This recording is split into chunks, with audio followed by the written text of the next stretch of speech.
Assalamualaikum warahmatullahi wabarakatuh. My name is Septian Bagas Triyanto, and in this video, I would like to explain about noun clause and adjective clause. I got the materials of this video from many sources, from YouTube videos, from Google, and from this book. So let's get started. By the way, for you guys who are very curious, what do I look like? Just look at the top left of your screen. Here we go, and here I am, the most handsome student in Universitas Terbuka.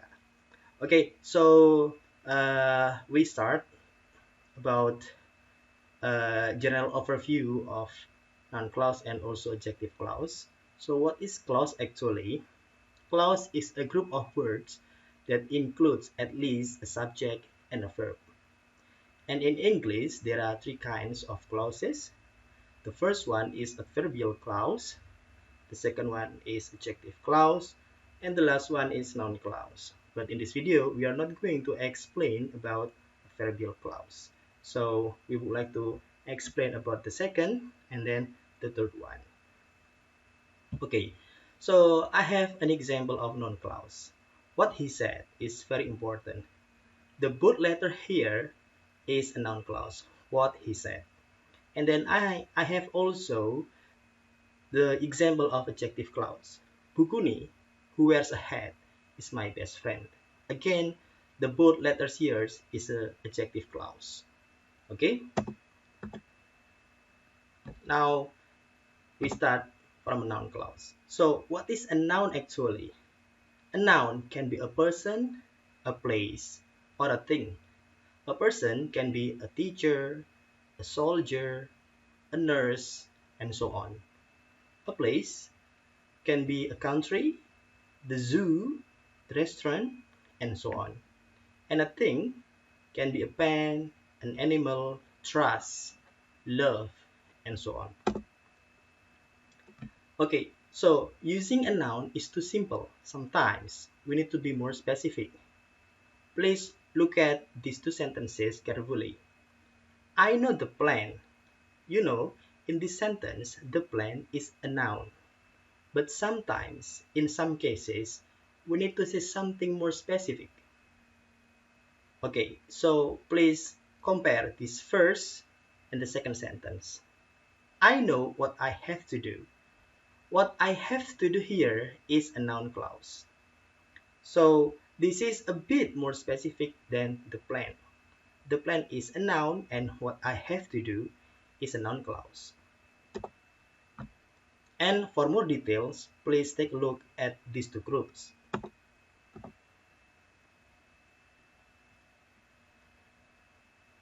Okay, in these slides, I have written two groups to make you easier to understand about noun clause. So take a look on this sentence. To form a noun clause, we need one of these words plus subject plus verb. In group 1, we have WH words. Who, when, why, where, which, whom, what, and how. Okay, I have three sentences here in group 1. The first sentence is, everyone wanted to discuss why they had to work on Sunday. So this is very easy. If you find one of these words, the color is yellow, like this, why, the color is yellow, plus subject in red, they is a subject in red, and verb. Had to is a verb. So we can call this one as a noun clause. Why they had to work on Sunday is a noun clause. Another example is, I wonder where the treasure is hidden. So where belongs to WH words, followed by subject. The subject in this sentence is the treasure, and the verb is hidden. So we can call it as noun clause. Where the treasure is hidden is a noun clause. It is easy, isn't it? So the next one is, what he said is very important. Again, what here SWH word, and then followed by he, subject, followed by said, a verb. So what he said is a noun clause. Okay, and then I have another group. This is group 2, consists of that, if, and whether. The first sentence, whether she will attend the meeting is uncertain. Whether plus subject plus verb. This is noun clause. So whether she will attend the meeting is a noun clause. The second one is that he arrived early pleased the teacher. That followed by subject and followed by a verb. Arrive is a verb. So we call it as noun clause. The last one here is please let me know if you need my help.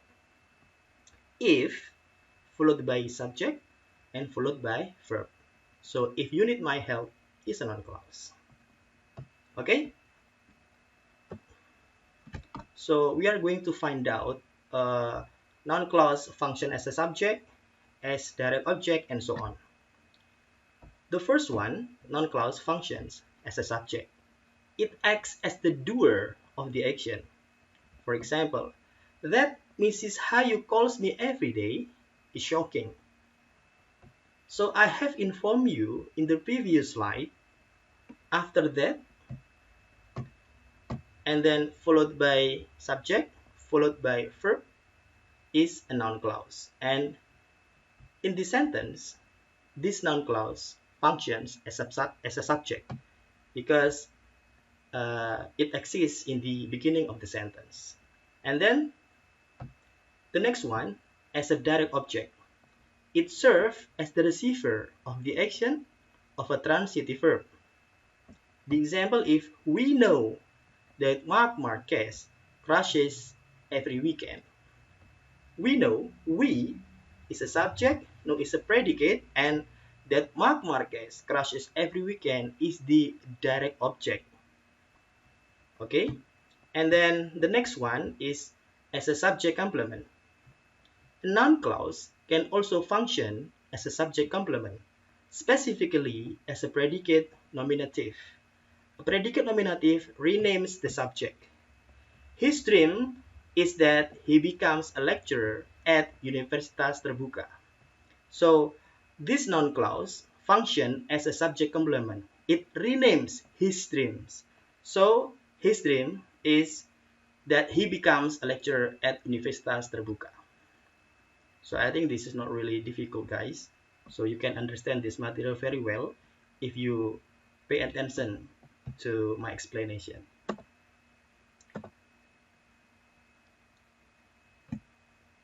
The next one, noun clause as an object complement. It provides more information about the direct object. For example, she considered him a hero who had saved many lives. This noun clause gives more information about what kind of hero is like this. And as an appositive, it provides additional information or clarification about a noun. For example, the question, if we should reschedule the meeting, is causing some uncertainty. So this noun clause explains the questions. So this is noun clause as an appositive. So I think that's enough, the explanation of noun clause. Now let's move to adjective clause. So guys, what is actually the function of adjectives? I have two pictures here. In this picture, I have a sentence. The blue bike is mine. You know, there are many bikes here, and then I told you guys that the blue one is mine, not the red one, not the yellow one. So the function of adjective is explain the bike, modifies a bike. So the function of adjective is to explain the noun. So which bag is mine? The blue one. And this beautiful rose is from Mrs. Phoebe. So again, the function of beautiful here is to explain the rows. So the function of adjective is to explain a noun. From that information, we know that adjective clauses are dependent clauses that modify nouns or pronouns. They are introduced by the relative pronoun who, whom, whose, that, and which. A sentence with an adjective clause can be seen as a combination of two sentences. Please take a look on these examples. The movie won the award. This is the first sentence. And the second one is, it was filmed in my hometown. So we can combine these two sentences by using relative pronoun. The movie, which was filmed in my hometown, won the award. So the yellow sentence here is adjective clause. It modifies the movie. And which here is relative pronoun. The relative pronoun itself is the head of an adjective clause. It often goes after the noun it is describing. The man who is taking all the pictures is my uncle. Okay, who is taking all the pictures is adjective clause, and who here is relative pronoun. It is the head of an adjective clause. Now the example is, I didn't like the cake which Yoga brought to the party. Which Yoga brought to the party is the adjective clause, and which here is the relative pronoun. Okay, so I have a picture of printer here, guys. And I give you two sentences. The printer which is next to the door can only print black and white. And then the second one is, the printer which is ancient and needs to be thrown away can only print black and white. So these sentences consist of relative pronoun, consist of adjective clause. But there is something different in these two sentences. In the first sentence, we call it as defining or restrictive adjective clause. In the second one, we call it as non-defining or non-restrictive adjective clause. So what is actually the difference between them? Okay. Defining or restrictive adjective clause is essential information and not set off by commas. So maybe there are many printers near the door, and the printer which is next to the door can only print black and white. Maybe the other printers can print some colors, but the printer which is next to the door can only print black and white only. So this is the essential information from the listener. And the pattern is, we cannot put any commas inside the sentence. And the second one is, the printer which is ancient and needs to be thrown away can only print black and white. So actually this adjective clause here is not really important. So we can erase, we can delete this adjective clause without changing the meaning. So we can say the printer can only print black and white, because someone will not really care about whether this is ancient, whether this is old printer, so they don't really care about it. So this is not essential information, and it is set off by commas, as you can see here.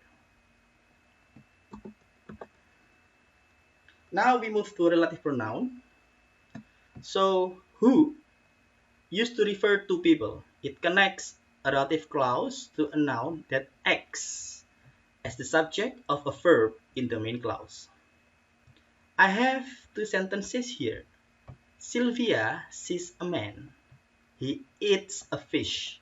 he in the second sentence refers to a man here in the first sentence. So he here as a subject. So if you find I, you, they, we, he, and she, it will change into who.